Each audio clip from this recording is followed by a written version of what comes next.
Então, gente, hoje nós temos que basicamente continuar aquilo que nós estávamos tratando, né? Eu preparei um quiz aqui, né? Uma participação aí. São questões aleatórias, questões que caem em provas por aí, entendeu? Então, ou seja, pode acontecer alguma questão ali que nós não vimos aqui especificamente, né? Mas já serviria talvez para que você pudesse é, tomar contato com como que essas questões podem ser perguntadas para você aí na sua vida, no seu futuro, nas provas de concurso, etc., né? Onde engloba algum conhecimento de economia. Para alguns bancos, né? Algum concurso de banco, algumas questões assim, que não exige que você seja administrador ou contador, apenas que você tenha curso superior, né? E aí sempre vão cobrar perguntas que dizem respeito à economia, à administração, questões dessa área, certo? Então, eu quero convidar vocês para a gente começar com esse quiz. Ou vocês preferem a gente fazer esse quiz mais tarde um pouco? O que vocês acham? Alguém se manifesta aí nesse sentido? Faz agora para quebrar o gelo ou faz depois para desestressar ou descansar? Eu precisava de uma opinião.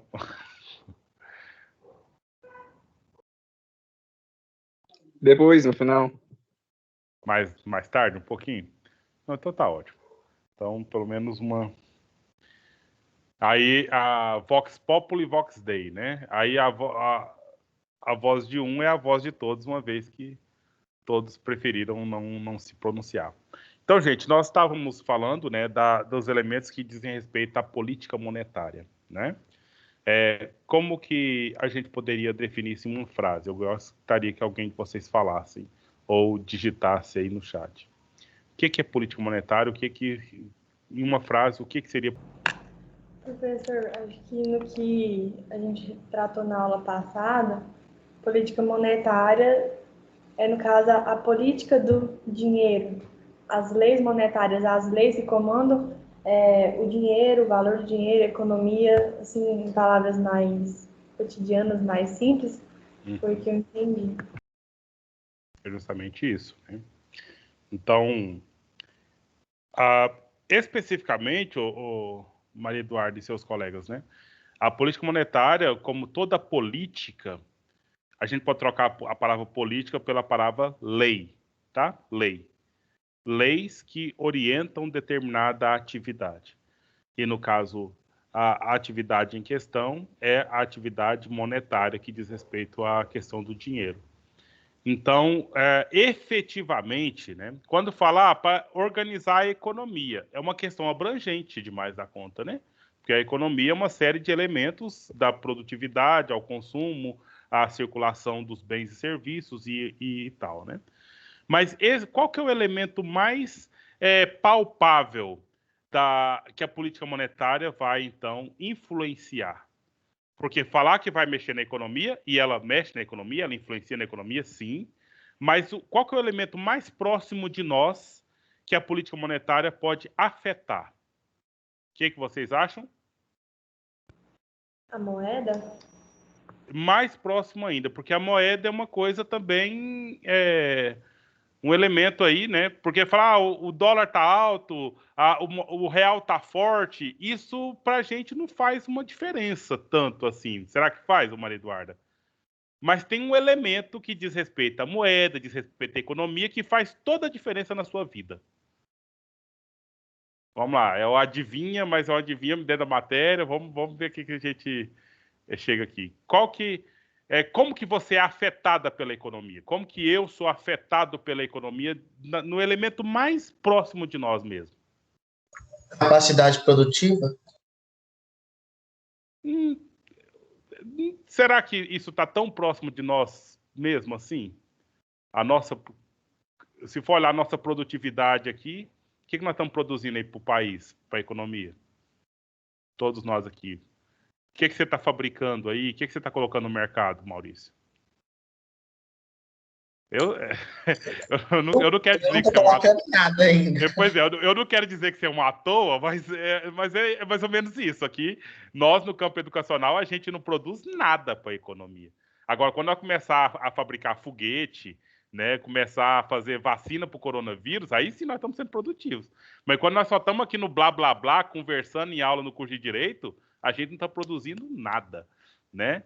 Mas tem um elemento da economia que a política monetária afeta, que está totalmente ligado a nós. E está muito próximo a nós, que nós estamos convivendo com ele todo dia. Seria taxa de juros, inflação, Não está longe, não. Mas tá, não é ainda, não, tá, Maridade? Mas não está tão longe assim, não. Porque nem todos nós mexem com pegar dinheiro emprestado ou emprestar dinheiro. Então a taxa de juros não afetaria tanto a nós. Mas tem uma coisa que sim. Desde São impostos, alguma coisa do tipo? Também poderia ser, está muito próximo ao que a Maria Eduarda acabou de falar, mas nem todos nós vai pagar imposto, né? Nem todos nós pagam imposto diretamente, né? Diretamente. Indiretamente pode ser. Mas os impostos influenciam no item que eu estou querendo fazer com que vocês cheguem na palavra aqui. Que é evidente, tem tudo a ver com a nossa vida o tempo todo. São as mercadorias do país, qualquer coisa que você pode consumir. Sim, mas aí, e você? E qual que é o elemento que está entre você e as mercadorias que você pode consumir? Alimentação. Não, alimentação é uma mercadoria, né, Maurício? Agora, o que está entre você e a alimentação, você e qualquer outra mercadoria, qualquer outro bem e serviço que você pode consumir? Que a política... o dinheiro nós já falamos dele, né? Também, sim. Mas tá tudo a ver, gente, só falta a palavra. Eu já falo, né? É a questão dos preços. Será que estava dentro do contexto dos preços? Entendeu? Porque isso vai fazer a diferença. Se você vai ser uma pessoa que vai dar conta na sua juventude de comprar uma moto para você andar, ou você não vai ter uma moto para você andar. Né? É totalmente ligado à questão do preço. E quando acontece qualquer atitude da política monetária do nosso país, é para afetar nos preços. Afetando nos preços, aí a gente pode usar o dinheiro para a gente adquirir, para a gente consumir, para a gente, então, usufruir dos bens e serviços. Dá para entender mais ou menos essa questão, gente? Então, tudo aí. Porque falar de economia está falando disso também. Mas a economia é uma coisa muito abstrata. Agora, o preço, né, se você tem R$1, se você vai na padaria e dá conta de comprar 2 pães, ou compra apenas um pão e sobra com 20 centavos de troco, faz toda a diferença na sua família. Faz toda a diferença na sua nutrição do dia, faz toda a diferença no seu planejamento financeiro das suas atividades. Né? Então, é a questão da precificação. Lembra do exemplo lá daquela matéria que eu mostrei para vocês na aula passada, do Henrique Meirelles, oferecer dólar mais barato das reservas brasileiras? Para que ele fez isso? Para afetar o preço do dólar internacional, estrangeiro que chegava aqui. Entendeu? Então, todas essas questões relativas à política monetária é o nosso governo querendo organizar a casa para a gente poder viver melhor, ou também o nosso governo pode fazer com que nós vivamos com mais sofrimento, com mais dificuldades, entendeu? As coisas estando caras ou as coisas estando baratas, né? Isso vai a mexer no nível de vida, vai mexer no estilo de vida da população, né? A população que tem capacidade de consumir e a população que não tem capacidade de consumir, conforme as atividades que são feitas. Entendeu? Então, quando, por exemplo, se estabelece a taxa lá de quanto vai ser o acréscimo, quanto vai ser o acréscimo do salário mínimo, por exemplo, né? Está dentro do elemento da política monetária. Porque quando se estabelece o valor de um salário mínimo, pensa bem, gente, estabelece um valor de o tanto de coisa na nossa sociedade, o valor que vai ser pago por um aluguel, o valor que vai ser pago por tudo quanto é serviço, né? O valor que vai ser pago por uma série de questões aí é tudo baseado nesse salário mínimo, né? Então, se ele vai aumentar lá 10%, se ele vai aumentar 5%, faz toda a diferença, porque uma gama de brasileiros vai ser, então, estabelecer as suas relações pautadas nesse referencial, nesse valor referencial. Entendeu? Então, está dentro do elemento da política monetária. Isso é o salário mínimo, que é uma coisa que todo mundo que trabalha tem que receber. Vai receber salário mínimo, né? Pelo menos o salário mínimo. E aí, tem os outros elementos da política monetária, como as taxas de juros, como a Selic, como a taxa de desconto à vista nos depósitos feitos à vista, como todos os outros elementos aí do sistema financeiro nacional, né, que diz respeito aí ligado com as instituições financeiras, que determina aí o preço do dinheiro, né? Olha, determina o preço do dinheiro. Então, parece até engraçado dizer isso, mas é tudo a ver. Olha aqui no nosso slide, né, dentro do contexto ainda da demanda e oferta de moeda.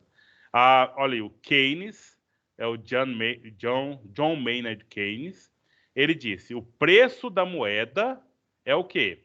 É a taxa de juros, né? Então, se fôssemos empresários e precisássemos de dinheiro para as nossas operações, a gente precisaria lá de comprar insumos, comprar matéria-prima, comprar uma máquina, alugar um terreno, construir um galpão, sei lá o que a gente vai fazer, né? A gente precisa de captar dinheiro. Às vezes, eu tenho esse dinheiro guardado, né? Mas mesmo assim, eu tenho que me considerar, isso eu estou falando como um economista ou como um administrador de empresa aqui, né? Eu tenho que me considerar que eu sou o investidor do meu negócio. Então, quando eu for calcular o custo da operação da minha operação, da minha empresa, eu tenho que colocar o dinheiro que eu investi, o capital inicial, né? Eu tenho que considerar ali uma taxa de atratividade, uma taxa de juro que eu preciso recuperar, que é o valor do dinheiro, e as operações da empresa, vai gerar lucro, né? As operações da empresa vão gerar lucro, e desse lucro eu tenho que retirar o custo do capital. Isso, o capital sendo meu. Mas se eu pegasse o dinheiro emprestado, inevitavelmente eu teria que pagar o juro desse financiamento que eu fiz. Se outra pessoa vem e me investe na minha empresa, da mesma forma eu tenho que devolver o dinheiro para essa pessoa e devolver com a taxa de juro, né? Então, ou seja, se falou em dinheiro, a gente, em valor monetário, né, já está atrelado dentro do capitalismo, né, que é o que está em tônica, já está totalmente linkado ao elemento juro, porque o dinheiro, ele não é igual a qualquer um outro objeto, entendeu? Então, ou seja, foi feita toda estabelecimento dessa ideia, né, de que se eu tenho por acaso esse copo, né, esse copo, o que ele é? Esse copo. Daqui 10 anos, se ele não quebrar, ele vai ser o quê? O copo. Ele vai ter valor de copo. Ele vai servir para me usar como eu uso o copo. Agora, se eu tenho aqui, né, que fique bem claro, se eu tenho aqui R$100, né, daqui 10 anos, esses R$100 não vai ser esse mesmo R$100 aqui. Ou ele vai sofrer um acréscimo, um ganho de capital, uma valorização monetária, ou ele vai sofrer uma depreciação, né? Depreciação do valor dos R$100, da nota, da moeda que eu tenho na mão, entendeu? Então, os objetos, eles têm um valor um pouco estático, né? Mas o valor monetário, ele está sempre em oscilação, tá vendo, Sara? Então, o valor monetário, o preço da coisa vai estar sempre em oscilação. Ou ele vai estar ficando mais caro, ou ele vai estar ficando mais barato. E o que determina esse ficar mais caro, esse ficar mais barato? Não é só a ação do tempo. Não é só o movimento. É toda uma organização política, uma organização de atitudes de governo que determina uma valorização dos bens ou uma desvalorização do bem, ou uma valorização de determinados bens ou desvalorização de determinados bens. Entende? Então, por exemplo, se uma casa novinha, na contabilidade, quem declara imposto de renda, essas coisas assim, né? Você compra uma casa, por exemplo, de R$200 mil, né? Novinha. Então, daqui a um ano, Na contabilidade, olha assim, você tem um valor... Eu tô falando as coisas aqui, você, professor, calma, para, tá? Mas beleza, eu tenho um valor contábil, um valor que eu vou colocar no relatório, valor que vai valer para mim pagar imposto, certo? Valor que vai valer para mim fazer os elementos ali que são de obrigação. E eu tenho um valor de mercado dessa casa, entendeu? Então, às vezes dá igual, mas às vezes dá diferente. Tá chegando aí, ou já chegou, eu acho que esse mês que vence o IPTU, né? Aqui de Porá, por exemplo. Quem é de Porá, dia 30 agora vence o IPTU. Dá uma olhada lá no negócio do IPTU lá e vê que valor que está a casa sua lá. É quase metade do preço do que você venderia ela. Por quê? Porque ali está o valor contábil. A cada ano, eles descontam 20% ali, né? E aí faz um novo cálculo e faz uma depreciação da casa. A casa está ficando velha, então ela está ficando mais barata, né? Mas os negócios, a economia, ela está analisando o quê? Analisando oportunidade, está analisando localização, está analisando uma série de outros elementos que aí vai ou dando mais valor para essa casa ou dando menos valor para essa casa. Vocês estão entendendo? Tá claro, meninos? Então há uma série de fatores aí.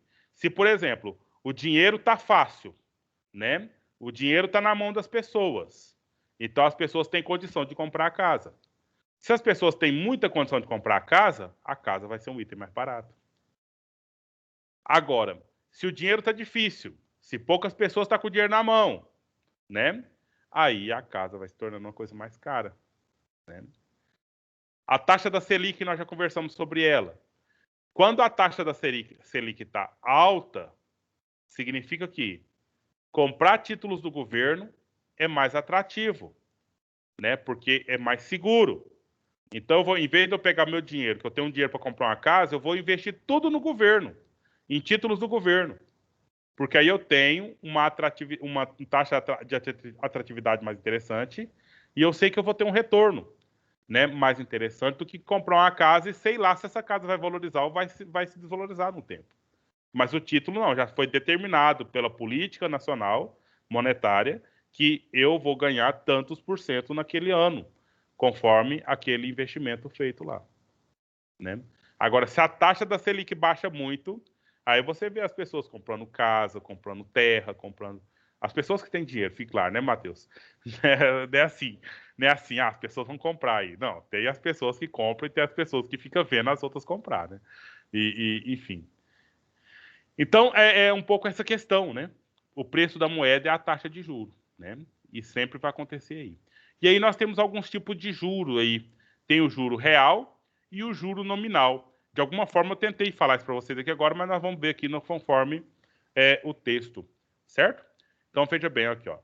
Taxa de juro é o preço pago pelo dinheiro recebido de empréstimo durante determinado período, né? Então, que temos que ter alguns elementos, né, que são evidentes aqui. Olha, tem a questão do dinheiro que eu pego, né? A forma do dinheiro em empréstimo ou financiamento aí, e eu tenho que pensar num período. Esse período pode ser a curto prazo, pode ser a médio prazo, pode ser a longo prazo, né? A gente pensa aí, isso muda também, né? Do tempo que eu estudei economia, em curto prazo seria coisa de 6 meses, né? No máximo 1 ano. Médio prazo seria até 2 anos, no máximo 3 anos. Longo prazo seria aí de 5 anos até 10 anos, né? Seria o longo prazo. Mas depende muito da operação. Você sabia, você já viu falar em investimento em eucalipto? Já ouviu falar, Matheus? Vamos investir aí numa safra de eucalipto. Sabe qual que é o prazo para você pegar, você investe o dinheiro? Só sei que é muito tempo, professor. 5 anos. 5 anos para você pegar a primeira colheita do eucalipto. Entendeu? Então, é uma coisa de longo prazo, né? Agora, conforme as ações que você investe na bolsa de valores, no primeiro mês você já tem retorno daquele valor, né? Pode acontecer da sua ação dobrar de preço e pode acontecer dela cair pela metade do preço também. né? Em um mês você vai ter o resultado ali, ou positivo ou negativo. Mas é claro que quem mexe com isso analisa as curvas, né? Da apreciação ou depreciação do elemento ali, né? Então, é toda essa questão a ver aí. O pai de uma amiga minha foi vender umas vacas, vai plantar soja, vai arrendar para soja, vai vender as vacas todas. Ele foi numa quinta-feira no frigorífico para ver quanto é que eles iam pagar na carne, né? Aí ele disse, olha, eu pago 285 a arroba, né, que era o preço lá. Se segunda-feira tiver a cotação mais alta, eu te pago os 285. Se tiver mais baixa, ou melhor, desculpa, se tiver uma cotação mais alta, eu pago o preço da cotação. Né? Se tiver 290, 300, eu pago o preço. E se tiver menos que 285, eu te pago os 285. Entendeu? Então aí quem ia vender ali ficou todo animado. Nossa, então tá garantido esse preço, né? Mas por que a pessoa já fez esse proposta? Porque ele sabe que esse preço não ia cair. Né? Analisando aí a curva ascendente aí do preço da arroba, é muito mais fácil ela estar mais alta do que estar mais baixa agora. Mas um momento ela vai cair, né? A gente não sabe quando. Se eu estivesse analisando o mercado de carne, eu poderia talvez até te dar uma data para quando ela vai começar a cair conforme a análise dos eventos, né? Mas porque isso acontece. É natural do capitalismo esse processo aí acontecer, certo? Mas aí pensando aqui que juro é esse valor, o preço do dinheiro recebido num determinado tempo, né? Conforme aí, ó, uma percentagem do capital por ano, entendeu? Então, se você vai para a poupança, põe seu dinheiro na poupança, cerca lá de 0,6%, né? Aí, analisa a Bolsa de Valores, você pode conseguir talvez assim uns 8% ao mês, conforme a ação. Né? Coisa que na poupança você não ganha nem em um ano. Na poupança chega a 7% ao ano. Você pode, conforme a ação que você negociar na Bolsa de Valores, pode chegar a 8% no mês. Mas, como eu disse agora há pouco, do mesmo jeito que ela pode valorizar, ela pode desvalorizar muito. Né? Aí vai saber a situação na qual se entra aí. Né? Os agiotas, eles têm aí o seu percentual, né? 3%, 5%, 10%, né? E aí é o valor do dinheiro no tempo aí que eles cobram. Beleza. Agora vamos separar a taxa de juro. Taxa de juro real e depois nós vamos falar aqui, ó, de taxa de juro nominal. Vamos separar esses dois itens aqui. A taxa de juros real é a taxa percentual obtida com uma aplicação financeira, excluindo-se a taxa de inflação. Isso aqui é um cálculo que eu nem quis trazer a fórmula para vocês. Eu só queria que vocês entendessem essa questão aqui. Né? Então, quando acontece inflação, eu tenho uma desvalorização do dinheiro. Não é? Quando acontece uma inflação, eu já falei isso aqui uma vez para vocês, vamos tentar entender. Quando acontece inflação, o que está sendo inflado? Está sendo inflado o preço do produto, certo? Aí eu preciso de muito dinheiro para comprar um determinado produto. Quando está equilibrado, eu preciso do tanto certo de dinheiro para comprar aquele produto. Quando o mercado está desregulado, né? Então o produto ele cai bem o preço, certo? Então nós temos um preço equilibrado, nós temos um preço desregulado e nós temos um preço inflado do produto. Sara, tá tudo bem? Tá ficando claro? O preço inflado da inflação, né? Suponha assim que o valor certinho, com base no salário que você ganha, com base o preço do pão, o preço do pãozinho francês é 50 centavos. Isso é reguladinho, né? Agora, se acontece alguma situação que desregula o mercado, esse pão vai sair por 30 centavos, né? Aí quem produz pão vai ter prejuízo, etc. Tá errado também. O certo, pagar 50 centavos. Mas aí, na inflação, né, quando o pessoal tem um dinheiro no bolso, mas esse dinheiro não vale, o dinheiro perde o seu valor, você vai pagar 80 centavos no pão, 90 centavos no pão. Mas todo mundo sabe que o valor real do pão é 50 centavos. Mas para comprar pão você tem que gastar 80 centavos. Isso na inflação. Entendeu? E então, o juro real é esse do dinheiro que eu recebo com taxas de juro, mas eu tenho que retirar a taxa da inflação. Eu tenho que pensar que o mercado está equilibradinho, eu tenho que retirar esses aumentos que teve advindos da inflação. E acontece a inflação o tempo todo, viu, Maurício? A inflação, nós estamos numa época tal regulada, etc., mas ela acontece o tempo todo. Quando aconteceu aquela situação no ano passado do arroz, né? Do arroz tipo subir daquele tanto lá, é um momento de inflação. Só que a baixa também está baixando. Você vai vendo aí um mercado ou outro, você está vendo o arroz mais ou menos equilibrado naquele preço, né, dos R$18, né, R$15 aí. Mas naquela época chegou a 28, chegou a 32. O ano passado também aconteceu muito com leite, né, professor? O leite também deu uma desvalorizada, depois aumentou demais. Pois é. E aí eu tô acompanhando leite, né? Que eu tenho um bezerrinho aqui em casa que bebe muito leite. Aí eu fico olhando as promoções aí, né? E tá complicado, tá? O litro de leite longa-vida R$3,80 aí, né? O normal dele. Às vezes chega a R$3,20, R$3 conforme as promoções. Mas é esse ponto, né? E a carne, né? A carne já tá um tempo, né? Desde 2018 ela vem subindo aí, ó, e tá na faixa bem alta ainda. É uma experiência de inflação que a gente está vivendo em determinados produtos. Isso faz a gente pensar o quê? Ó, leite, carne, arroz. Então, a agropecuária está sofrendo alguma coisa aqui no Brasil. Né? A agroindústria, né? Alguma coisa está acontecendo aí que está meio que desregulada. Está inflada a situação. Entendeu, gente? Então, ou seja, a taxa de juros real é essa taxa de juros só do valor do juro do dinheiro, sem olhar para o preço das coisas sobre o prisma da inflação que ocorre na economia do país. Agora, a taxa de juro nominal, né? O nome já fala, é questão do nome mesmo, aí o que acontece? É a taxa de juro percentual obtida com uma aplicação financeira sem excluir a inflação. Agora, conforme a explicação que eu dei anterior, o dinheiro aqui, na taxa de real, o valor do dinheiro é mais caro ou mais barato que na taxa nominal? É na taxa real ou na taxa nominal que o dinheiro que você pegou emprestado, ele sai mais caro? A nominal? Exatamente.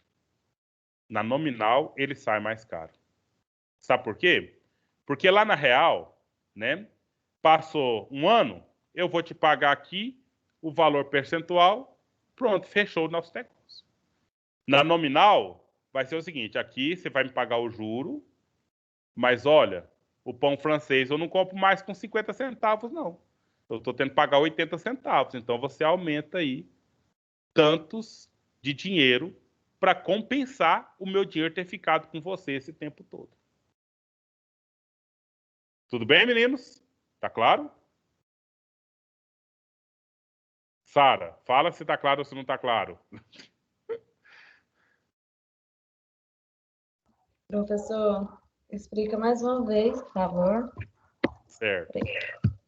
A sua expressão me disse isso, né? Eu só quis confirmar mesmo, no sentido da gente ver essa questão aí. Então, é uma questão de nomenclatura aqui, de nome dado à coisa, né? Pensa bem, você tem um dinheiro, você vai emprestar esse dinheiro aí, vai emprestar aí pro João Neto a 10%, né? Por mês. Então, um juro simples. Você emprestou R$100 para ele, ele ficou com esse dinheiro um ano. Significa que cada mês ele te deve R$10, né? Então, finalizou um ano, ele vai ter que te pagar R$220, numa taxa de juro real.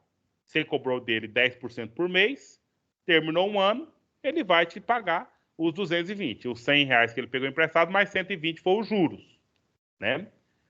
Agora, acontece que durante esse tempo ocorreu inflação, né? Suponha que quando você emprestou dinheiro para ele, R$ 100.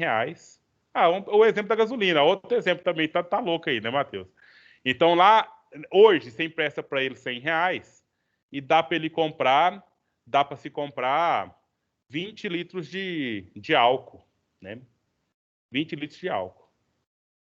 Vai chegar daqui um ano, esses R$ 100 dá para comprar só 10 litros de álcool. Entendeu? Aí, você vai cobrar dele esse valor da inflação. Entendeu? Olha, João, eu te emprestei esses R$ 100, esses R$ 100 tem que dar para mim comprar 20 litros de álcool. Então, agora, né, eu tenho que pegar de você. Isso é um exemplo muito ridículo, né, para você entender esse processo dos elementos que entram no custo dos contratos aí de financiamento, né? Então, você não me deve R$ 100.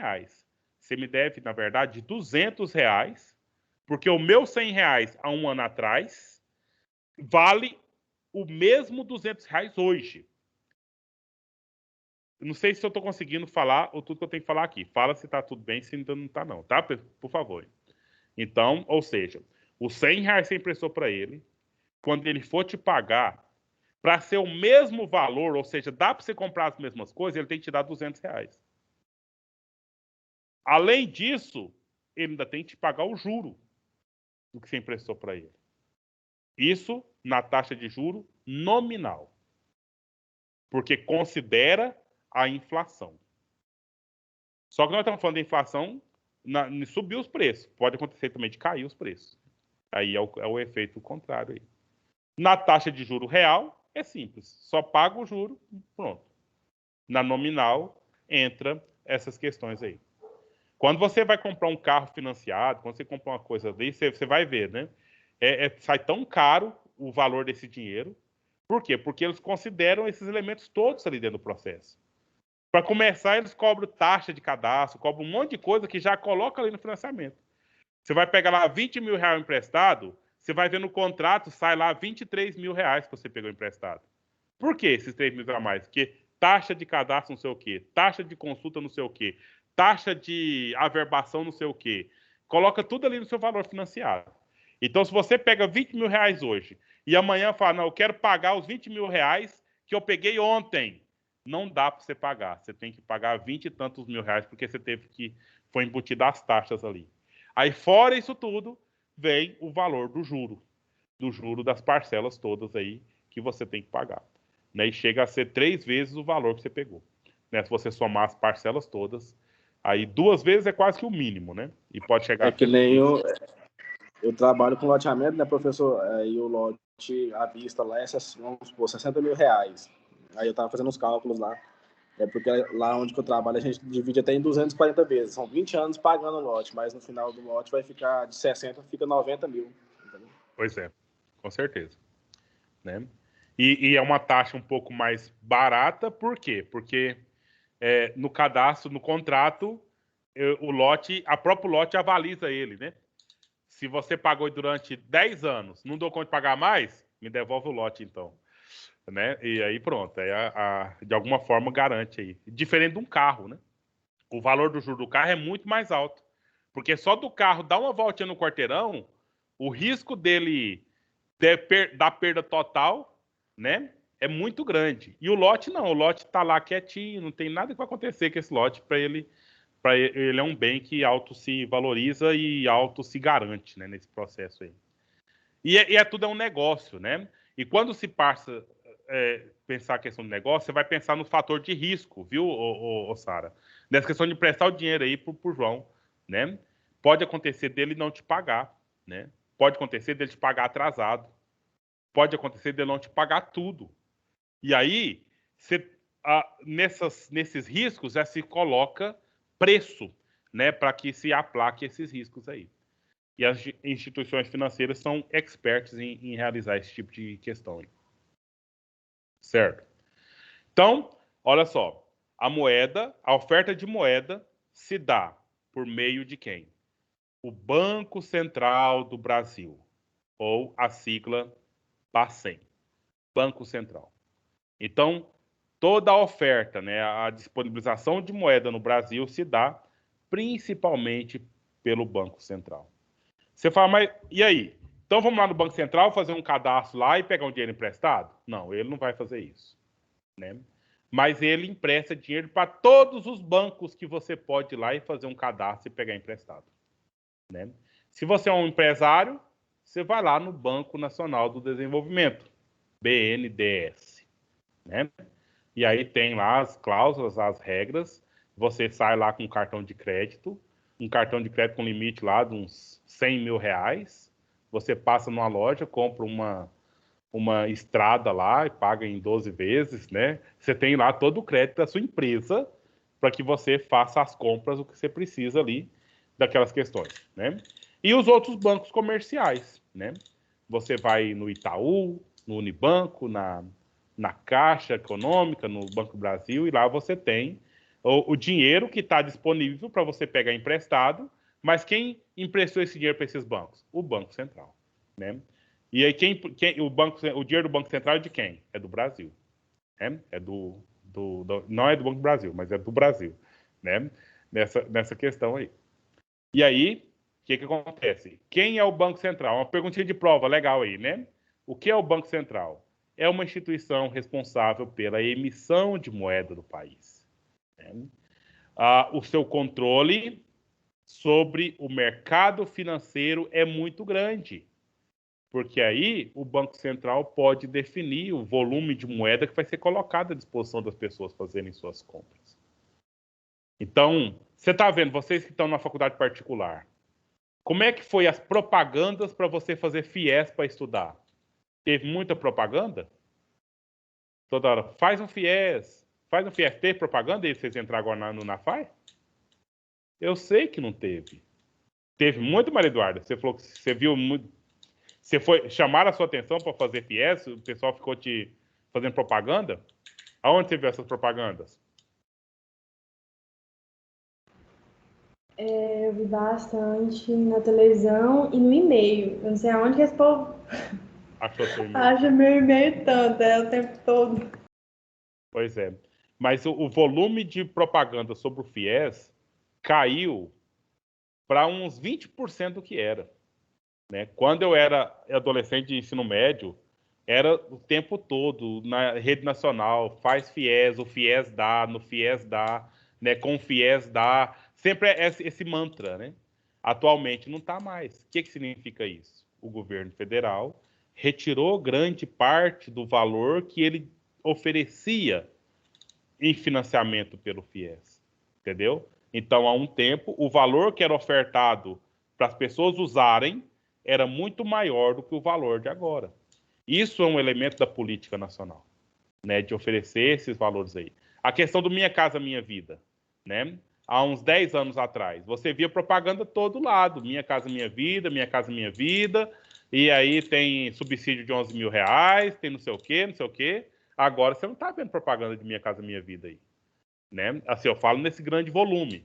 Por quê? Porque o financiamento que o governo estava dando para essa área, ele não está dando tanto mais, né? Mesmo que ainda exista, mas não existe aquela mesma intensidade. Aí tem as outras campanhas que você talvez depende da sua área de atuação, né? Campanha aí para financiamento para plantar lavoura de soja, financiamento para comprar gado, financiamento para comprar trator, financiamento para essas coisas todas. E aí vai vendo elementos da política nacional dando ofertas, dando condições para as pessoas específicas, né, conforme o direito nacional, para isso aí. Na verdade, é um interesse do governo, né, professor? Oi?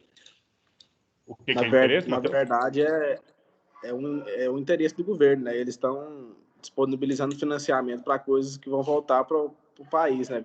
Como as lavouras, né? Uhum. Mais uma outra coisa, por exemplo, o consignado, né? Quem é funcionário público, ele pode até empenhar 30% do seu salário no empréstimo, né? Então, até 30%. Os aposentados eles aumentaram para 35% há um tempo atrás, e agora tem uma medida provisória para aumentar mais 5%. entendeu? O consignado do aposentado pode chegar a 40% do salário dele e do funcionário ativo pode chegar a 35% do salário dele. Entendeu? Então, ou seja, oferecendo esse tipo de crédito é justamente porque tem as garantias de receber e prende, né, o funcionário de alguma forma nesse sentido aí. Então, eu só queria que vocês vissem essas questões, viu, meninos todos aí? Como que está a oferta de dinheiro no nosso país dentro das realidades específicas que a gente tem. E a instituição que resolve essas questões, a questão que coloca o dinheiro aí para circular, é o Banco Central. Beleza?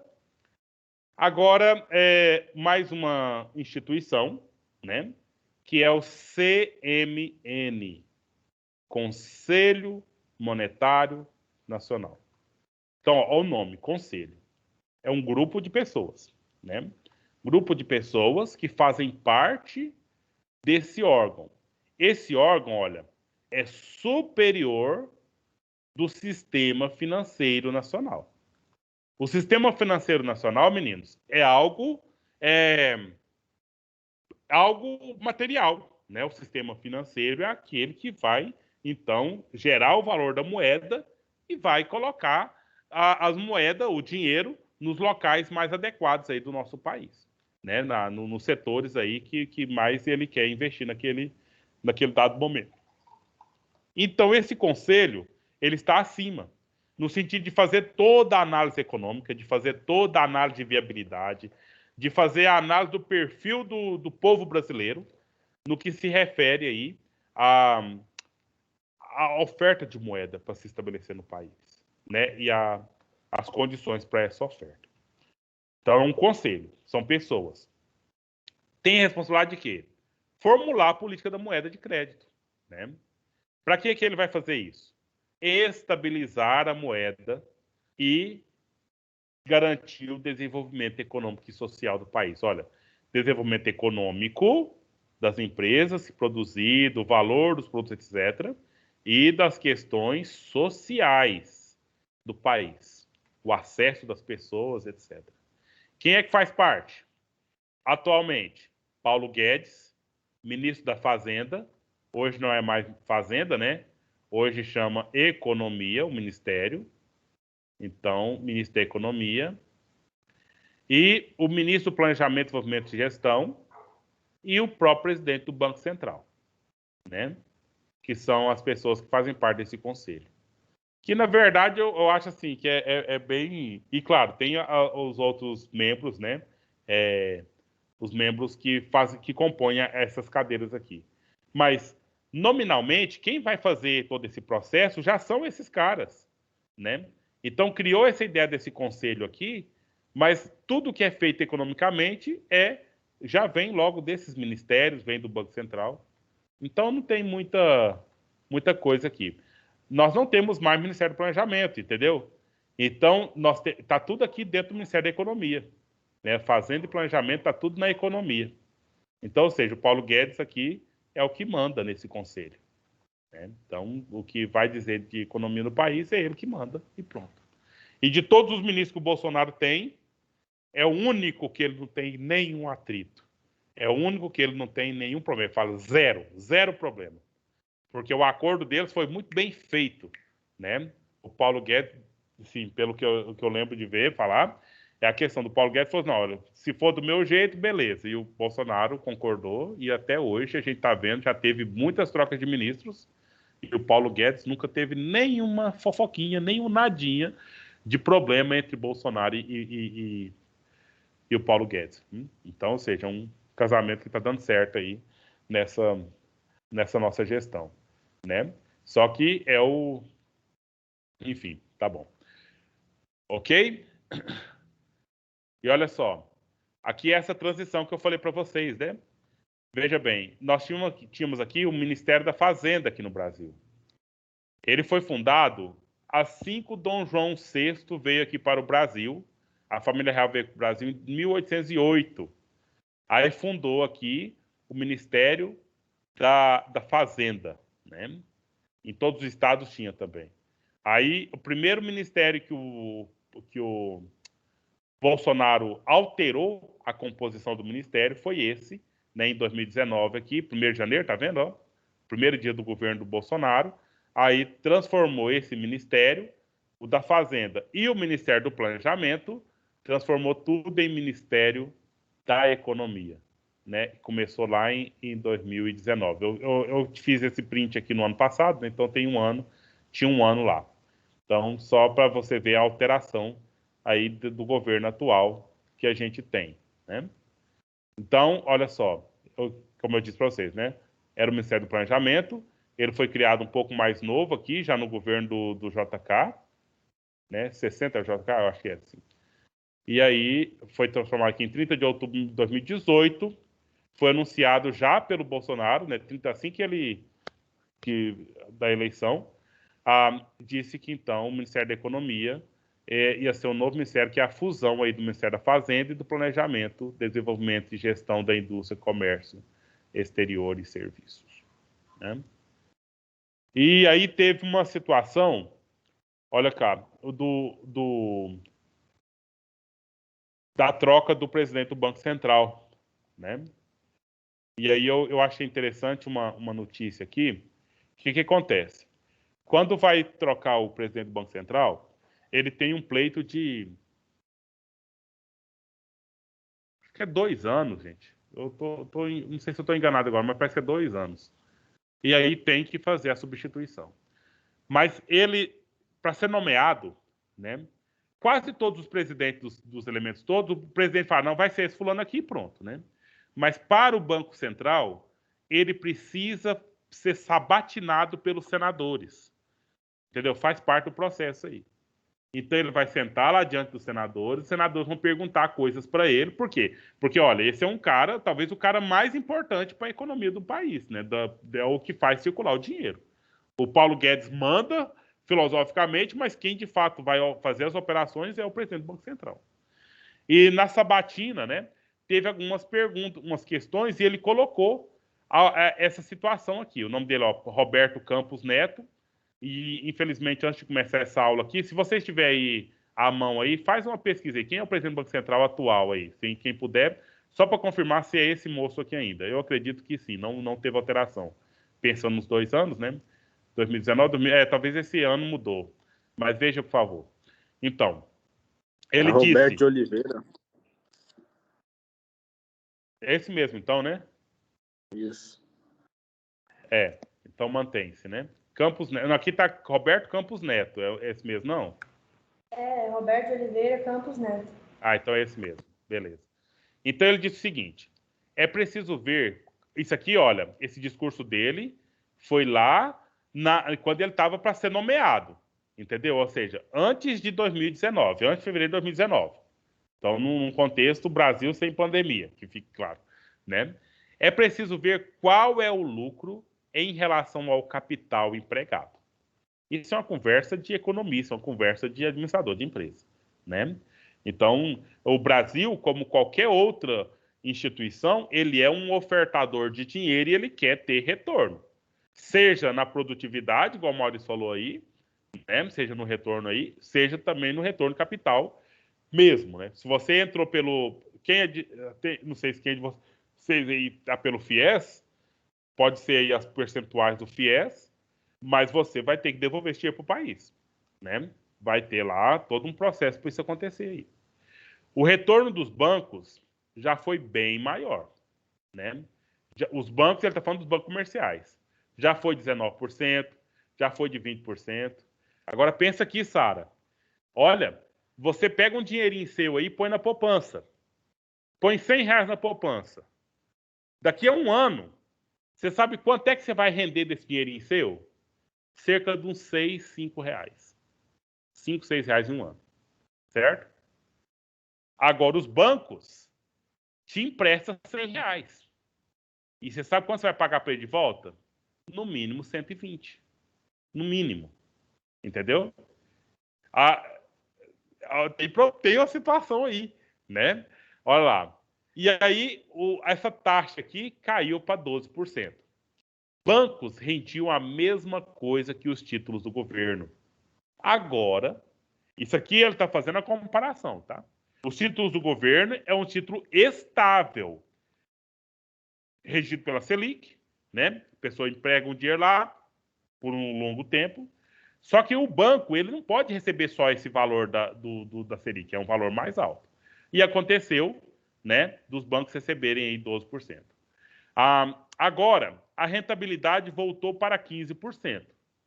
Esse cara, ele era presidente de um banco comercial, que eu não me lembro qual, certo? E ele está fazendo aqui a comparação de que, se ele der conta de administrar esse banco comercial, ele pode administrar o Banco Central da mesma forma. Apesar de o lucro ser crescente, a rentabilidade baixou muito, entendeu? Então, ele está chamando a atenção aqui para a questão da renda, da rentabilidade diferente da do lucro, da obtenção de lucro, né?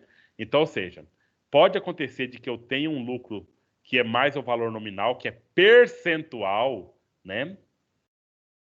20% é atrativo, 12% é pouco. Mas o que fez a diferença? A 12% teve muito mais volume de transações e contratos. Tendo mais volume de transações e contrato, mesmo cada um deles ganhando um pouco menos proporcional, ganhou mais em volume. Teve mais processos aí. Não sei se eu vou fazer um exemplo aqui do moço aqui que foi... O fogão estava ruim e ele falou, não, vamos trocar o registro. Esse registro seu aí, ele é 1 kWh de gás. Eu tenho esse aqui que é de 2 kWh, vai ficar bom. Eu disse, mas... Então quer dizer que eu vou gastar o dobro de gás. Não vai ser bom. Eu falei, não, mas pelo menos o seu comer sai mais rápido, né? Então, olha o cálculo feito. Eu estava com um registro ruim, que sai 1 kg de gás por hora. Aí ele me deu um que sai 2 kg por hora. Mas qual que é a vantagem? Se com esse de 1 kg por hora eu gastava 10 minutos para fazer o arroz, com esse outro eu vou gastar uns 4 minutos para fazer o arroz. Faz mais rápido, né? Então não vai ficar tanto tempo ligado quanto o outro teria que ficar. E aqui é essa questão. Houve a situação no país, lá por volta do ano 2018, né, de que os bancos estavam ganhando aí cerca de 20% no dinheiro que eles emprestavam e caiu para 12%, né? Mas a renda foi superior. A taxa foi mais baixa, mas a renda foi superior. Ele quer dizer isso aqui para falar de implementar a política monetária, né, dizendo, vamos abaixar o preço do juro, vamos pôr dinheiro na mão desse povo e nós vamos ter certeza que esse povo vai pagar esse dinheiro de volta e nós vamos ter mais rendimentos. Bom, é isso que eu queria falar. Agora não sei como é que tá nesse... Mas nós só estamos analisando aqui um fato histórico, né, quando foi, então, a chegada desse 27º presidente do Banco Central, nomeado já pelo Bolsonaro, né, no governo Bolsonaro. Certo. Então, antes, acho que a gente vai fechar isso aqui. Ainda tem alguns pontos aqui que nós vamos entrar. Daqui a pouco nós vamos parar um pouquinho para fazer a nossa nosso quiz. O Banco Central, o que ele é? Banco dos bancos. Eu já tenho dito aqui para vocês, né? Ele garante a solvência do sistema financeiro nacional. Porque o sistema financeiro nacional tem as políticas monetárias. Agora, o que acontece? Nós vamos ver quais são esses instrumentos, tá? Instrumentos de política monetária. São os instrumentos que são colocados à disposição para, de fato, se estabelecer a política monetária, né? Bom, o Banco Central, ele é gestor do sistema financeiro nacional. O que ele faz?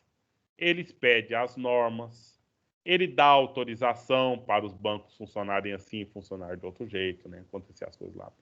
E ele fiscaliza, ele faz intervenções, entendeu? Então ele está ali, tudo quanto é dinheiro que circula aqui no país, ele está, de fato, monitorando, analisando e fiscalizando e controlando, etc. Né? Falou em dinheiro, nós estamos falando do Banco Central, né? Ele faz a emissão. Emissão de quê? Emissão da moeda, né? E pelo fato dele fazer a emissão de moeda, pelo fato dele estar aqui na condição aqui de estabelecer que implementar os elementos, os instrumentos do sistema financeiro nacional, ele também controla a liquidez da moeda, né? Ele controla aí o poder de compra que essa moeda pode dar. Então, ou seja, isso aqui é um parágrafo só que virou stand slide, tá? São elementos que você vai agregando aqui para você entender a importância e a força do Banco Central. E o Banco Central, é o banco do governo, né? É o banco do país. Ele é o depositário administrador de todas as reservas internacionais do Brasil, né? Todo o tesouro nacional. Ele administra a dívida pública. Como é que alguém de vocês sabe o exemplo da dívida pública? Um exemplo da dívida pública, a dívida que o Brasil deve aqui dentro ou fora também. Porque o Brasil pega dinheiro emprestado, você sabe disso, né? Isso eu não estou falando dos títulos, não. Dos títulos que é uma questão de investimento, que você investe lá para pegar o... Agora o Brasil pega emprestado. Ele pega dinheiro da poupança emprestado. Entendeu? Você põe o dinheiro na poupança lá, o Brasil usa esse dinheiro. O Brasil, o governo brasileiro. O Brasil pega dinheiro emprestado com o Fundo Monetário Internacional, o FMI. Pega dinheiro com o Banco Mundial. Dinheiro para quê? Para financiar as coisas do Brasil. Financiar nosso sistema de educação, financiar a nossa saúde, financiar a nossa segurança pública.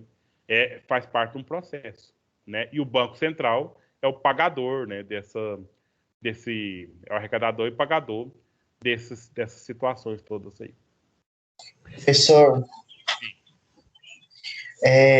o Fundo Monetário Internacional e os bancos mundiais, esse dinheiro é o que os outros países também investem, no caso, para ter um retorno?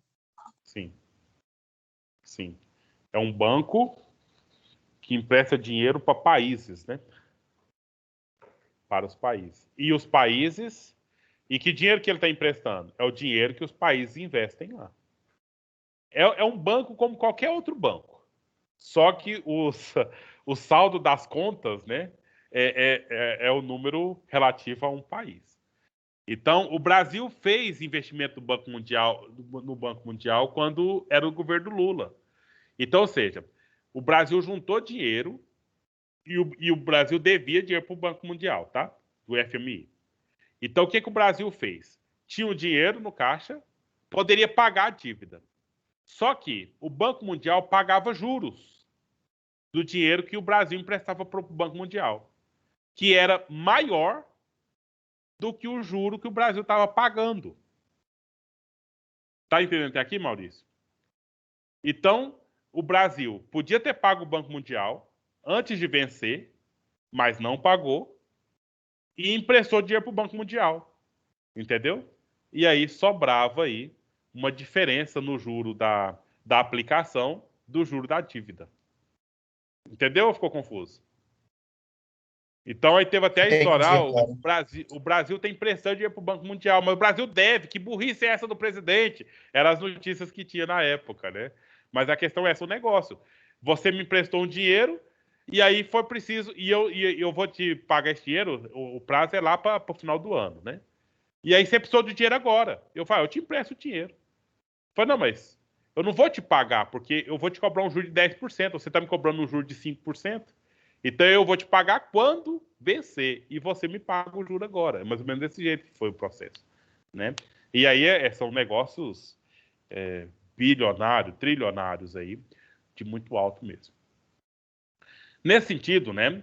Quando a gente pensa aí na questão do preço das coisas e tudo mais, quem estabiliza essa questão monetária no país? O Banco Central, né? Então, ele estabelece e controla as políticas monetárias implementadas. Então, ele é o cara que, vamos pôr esse dinheiro para circular no mercado, vamos tirar esse dinheiro do mercado. Vamos pôr esse dinheiro aí na mão dos bancos para emprestar para o povo, ou vamos tirar esse dinheiro aí para não deixar emprestar dinheiro para o povo, né? Então, o que ele faz? Ele é fiscalizador, disciplinador do mercado financeiro, né?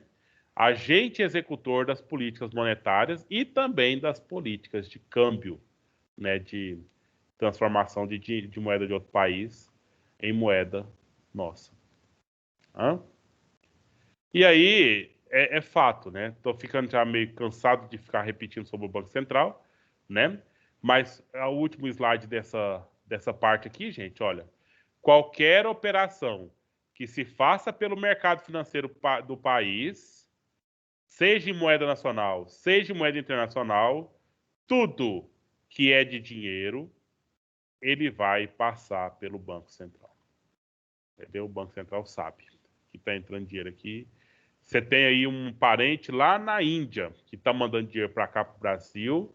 Você pode sacar esse dinheiro aqui no Itaú, em qualquer banco, mas o Banco Central passou por lá primeiro antes de chegar aqui no banco que você vai pegar o seu dinheiro. Ele sabe o dinheiro que está entrando e sabe o dinheiro que está saindo aqui no país.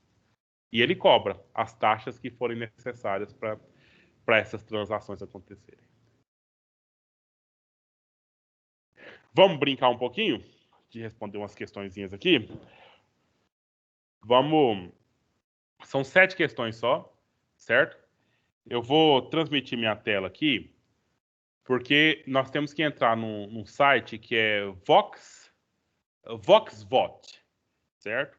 E aí eu vou te mostrar o caminho aqui e temos também uma senha e temos que também colocar o nosso nome, certo? Para mim ver o nome de vocês na questão do ranking lá. Então é o seguinte, eu vou transmitir a tela do meu celular, porque para ficar mais fácil, mas no computador é a mesma coisa. Eu não estou sabendo onde compartilha.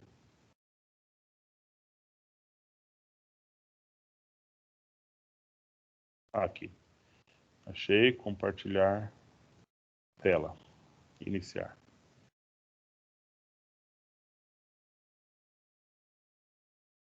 Ok, então vamos lá numa página na internet.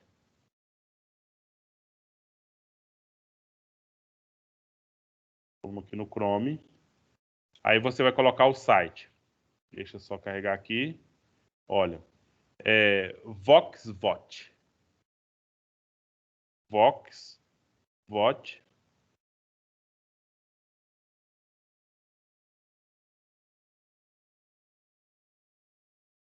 VoxVote.com. Antes aqui tem live, tá? live.voxvote.com. Aí eu vou dar um enter aqui. Vai pedir, ó, enter the event number.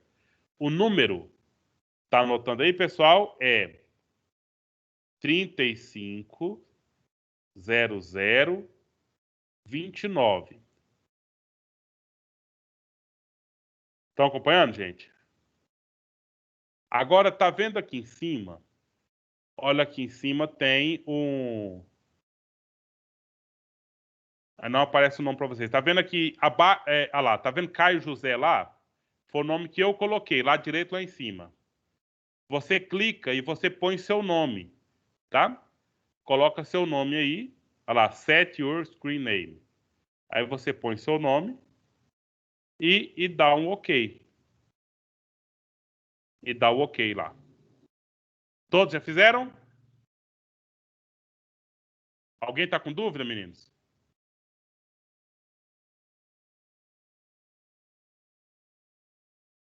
Então tá bom. Eu vou sair aqui. Professor, fala qual que é o número que tem que colocar. Eu vou transmitir minha tela aqui, você copia da tela. Acho que é... Tá vendo aqui embaixo, Isabela, ó? 350029. E esse aqui é o site, ó. live.voxvote.com.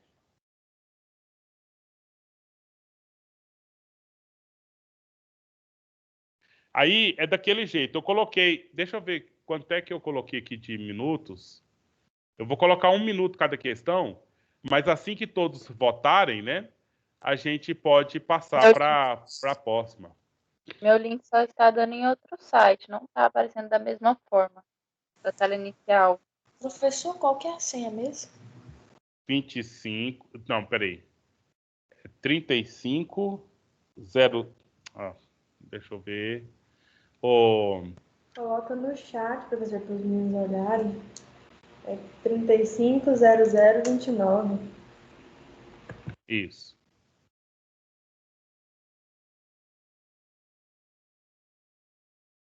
Tem uma configuração aqui que eu esqueci de verificar. Mas deve ser. Depois, conforme a gente para e volta. Mas eu tinha que ver agora. Apareceu numa tela preta aqui e tá Reconnect. Ah, tá. Então agora você tem que esperar. Você esperar agora para aparecer a pergunta. E se precisar, você clica no reconectar se tiver travado, né? Se por acaso Mas não travar. apareceu em escrever meu nome, não. É lá em cima. Lá em cima, do lado direito, tem o pontinho lá de escrever o nome. Do lado direito, lá Aqui em no meu cima, tem não. evento, tem a senha lá em cima. Do lado direito. Ah, tem. Aí você clica abaixo do número, tem aí para você clicar, aí vai aparecer a telinha para você pôr o nome. Tá bom. Coloquei tudo para 1 minuto mesmo essas questões, para a gente então ver como é que vai acontecer. Pessoal, eu vou mandar aqui para a live. Podemos começar? Professor, se não tiver certeza, pode chutar. Aí, só que você perdeu o tempo já, né? Ah, já perdi, preferindo não ser. Essa já passou. Agora vamos ver para a próxima. Vamos seguir aqui. São 7 ao todo, tá? Então, vou começar agora. Aí, se não aparecer para você, põe reconectar toda vez. Muito bem. Vamos para a próxima. Pronto. Pergunta na tela. Okay. Na verdade, até... Vamos seguir para a gente fazer todo, depois a gente comenta, tá? Próxima pergunta na tela. Acho que essa aí a gente podia comentar agora, porque ela está fora do conteúdo que a gente já trabalhou até aqui. Mas são siglas do IBGE para analisar a questão das pessoas ocupadas, das pessoas empregadas, das pessoas desempregadas, né? Então, PIA seria população em idade ativa, né? E para o IBGE, essa idade, a partir dos 10 anos de idade, nós temos, então, o entendimento de uma pessoa que tem idade ativa para desenvolver alguma atividade por conta, né? Aí temos a população em idade não ativa, que é o PINA, população idade não ativa. E aí o PIA, ele tem 2 grupos. A população economicamente ativa, que é PEA, população economicamente ativa, e a população não economicamente ativa, que é o PINEA. E aí você tem as 2 populações também, do PEA, que é a população economicamente ativa, que são aquelas pessoas ocupadas, que estão trabalhando, né? E as pessoas desocupadas, o PO e o PD. Entendeu? Então, só uma questão aí de meio que curiosidade, etc. Vamos para a próxima questão. Professor, eu não sei para os outros alunos, mas para mim aparecem algumas palavras aqui diferentes, igual aqui está para o senhor. Inflação, aí no meu aparece informação. E outras palavras também, algumas vezes aparecem diferente. Aí eu tenho que ficar lendo aqui na tela que o senhor está compartilhando, porque se for ler aqui fica muito confuso algumas coisas. Ok. Vamos para a penúltima. Caio, na penúltima aí, o meu aplicativo, eu selecionei a alternativa, apertei para votar e apareceu que não estava dando certo. Inclusive, foi uns 10 segundos antes de acabar o tempo. Eita, não, então não sei. Mas essas questões da gente usar esses aplicativos gratuitos aí de internet, acontece essas coisas, não dá muita... Não sofra com isso, não. Ok, vamos para a última. De olho na tela. Ok, vamos ver então o que nós temos aqui do resultado, né?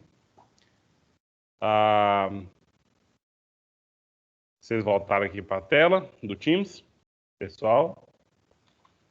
Vamos ver aqui o quiz, o resultado, o pódio, né? Ver qual de vocês que foi o melhor colocado. O Guilherme acertou 7 questões. O Carlos acertou 6 questões. E aqui eu não sei o que aconteceu aqui dos demais, mas vamos lá. Então, o Guilherme acertou 7, o Carlos 6, o Maurício 6, a Ana Paula 5. Essa pessoa aqui que não tem nome acertou 4. E pelo que está faltando aqui, deve ser a Maria Eduarda, né? Não, tá aqui. 4 também, Gabriel 4. João Neto 3. Zé Provavelmente Victor. vai ser. Quem? Luana? Isso. Pode ser. Não apareceu o nome aqui, né? A Sara tá aqui. Tem um outro aqui que não tem nome também. Uma outra pessoa que acertou 2. Então, vamos dar uma olhada nas questões, né? Que vocês...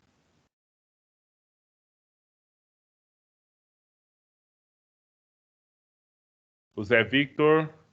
Aí ficou em branco a última e a 4, né, Zé Victor? Algumas não conseguiu marcar. Mas vamos lá para as perguntas que foram colocadas ali. É claro que tem perguntas, eu sei que não foram ainda trabalhadas, assim, que não foi de fato discutida com vocês aqui.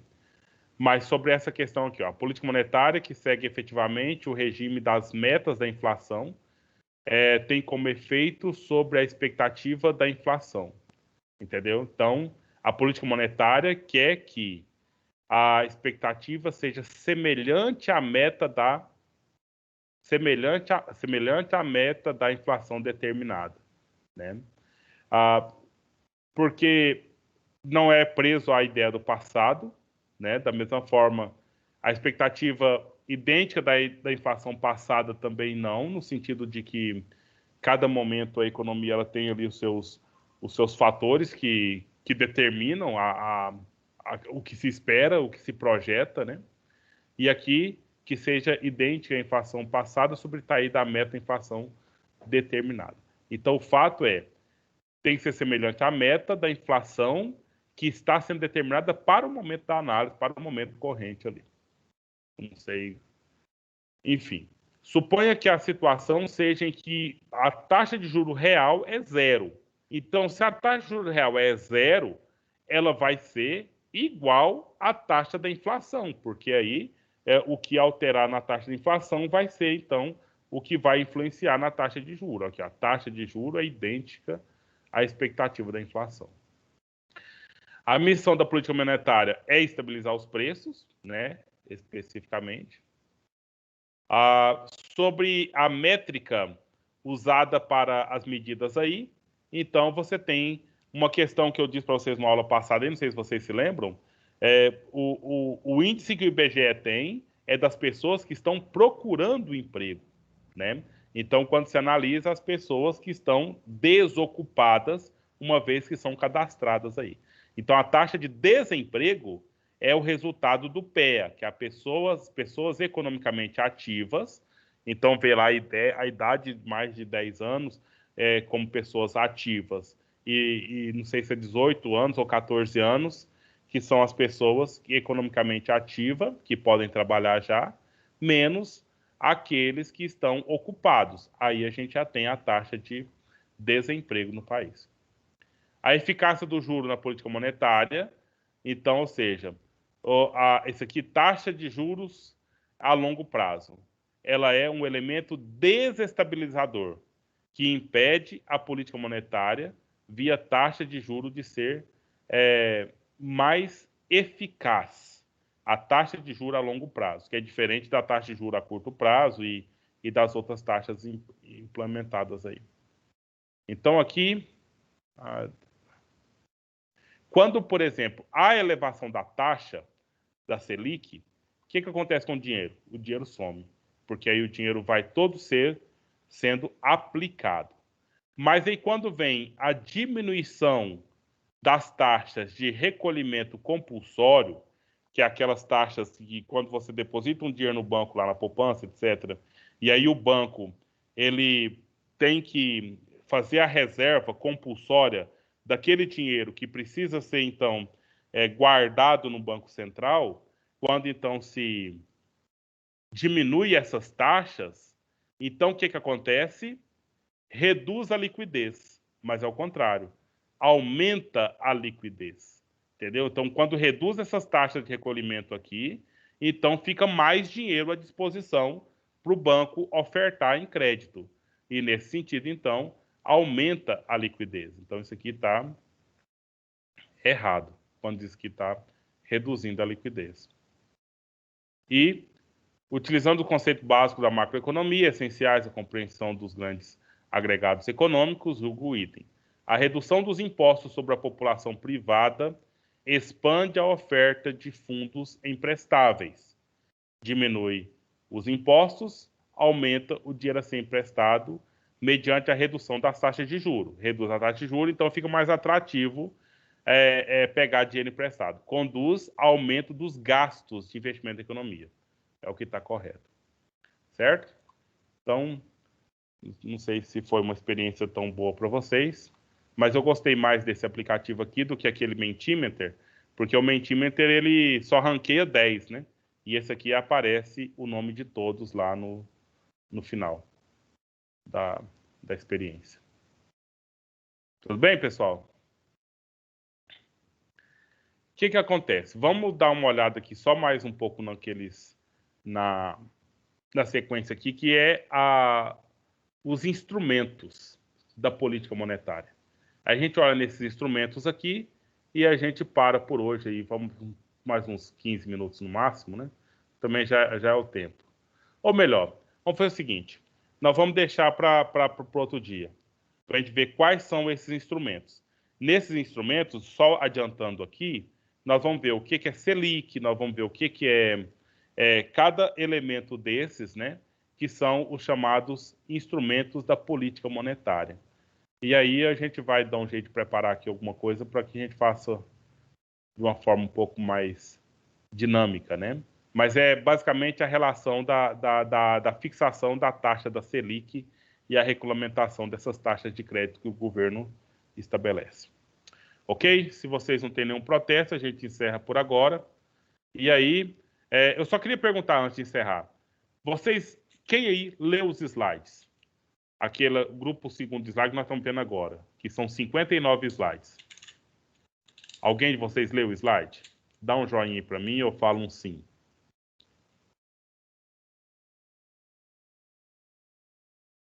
E quem de vocês leu o texto?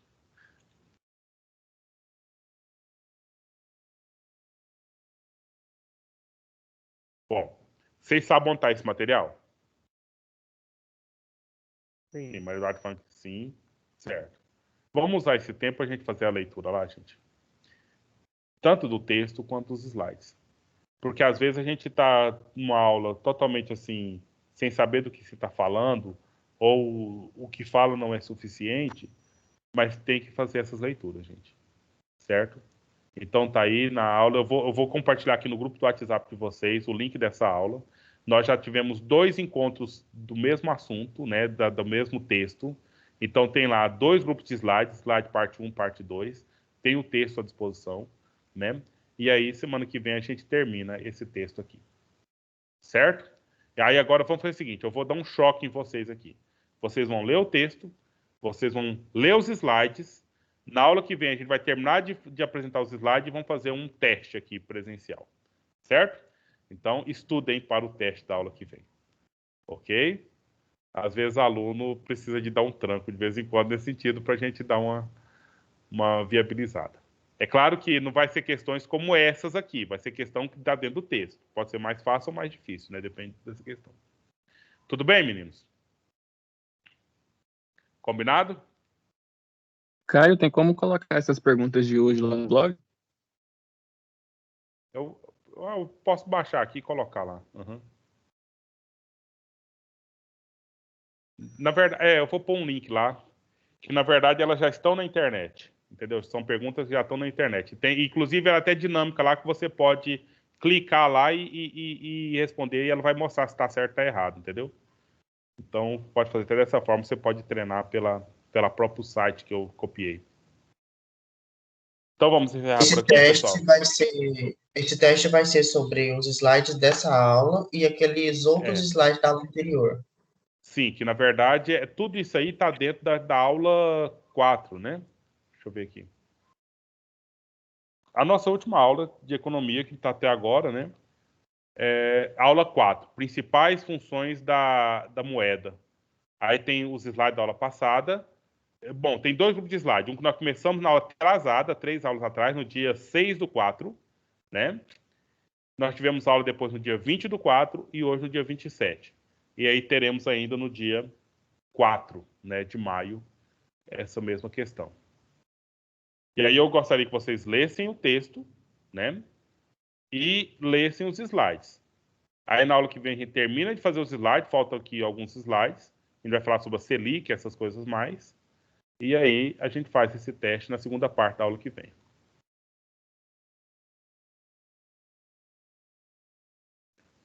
E aí eu vou repostar aí a aula 4 lá no grupo do WhatsApp.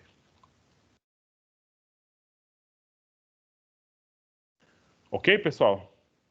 Então, boa noite. Beleza, professor. Tudo de bom para Boa vocês. noite.